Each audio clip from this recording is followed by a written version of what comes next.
stay close to God. I want to tell you a cautionary tale. It wasn't, too long ago, but a while back. We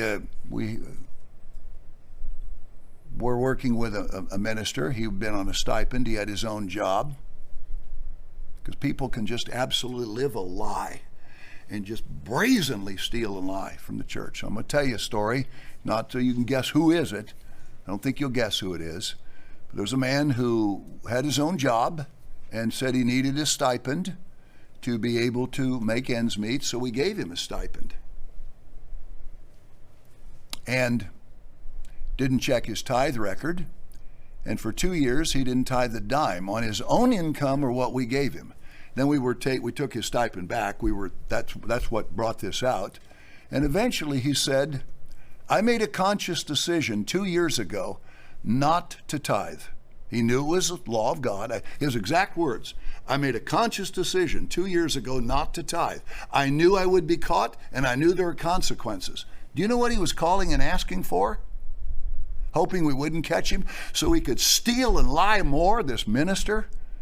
He was asking for third tithe so I don't have to tithe on it, and hoping we wouldn't check. So we checked and found out. And that outrageous lying thief of a man who no one could possibly tell was a minister. Now, Mr. Armstrong was plagued mostly by ministers. Lay members were not a problem. It's the ministers who get into power. It's the elites of the world, the honorable, the noble, that God said, I want to stain them and bring them into contempt. That's why ministers get the greater judgment. You don't know who the man is, and don't try to guess, or you're missing the purpose of the cautionary tale. Now, I'm going to tell you something. We are the people of God. We have a short list of things we have to do.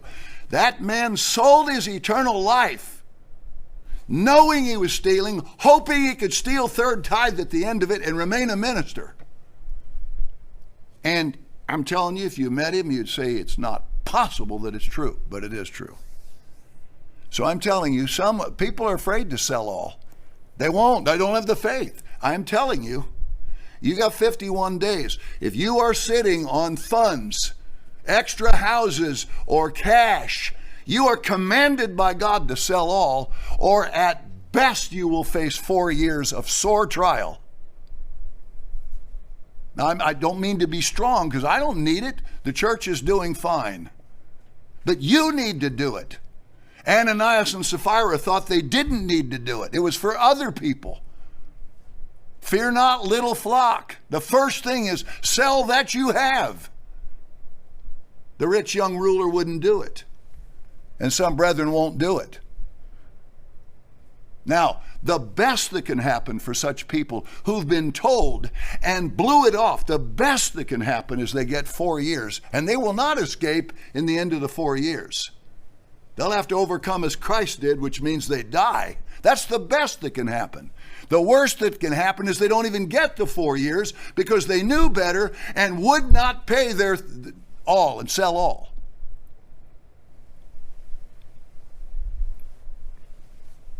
They ignored God's command. Don't do it. Don't do it. I did it and others did it.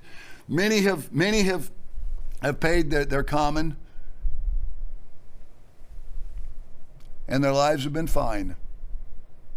Because God never abandons you. That's one reason the 4 years is going to be for the other saints. Will they walk away from their land and houses? Their digs are going to be pretty good.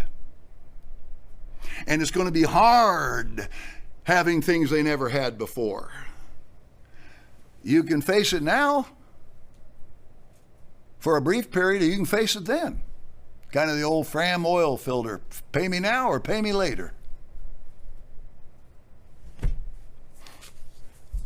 Please think it through. Continue to stay close to God. Don't fear either. That's the first thing. Don't fear, because we're going to go into a time of extreme fear, verse after verse.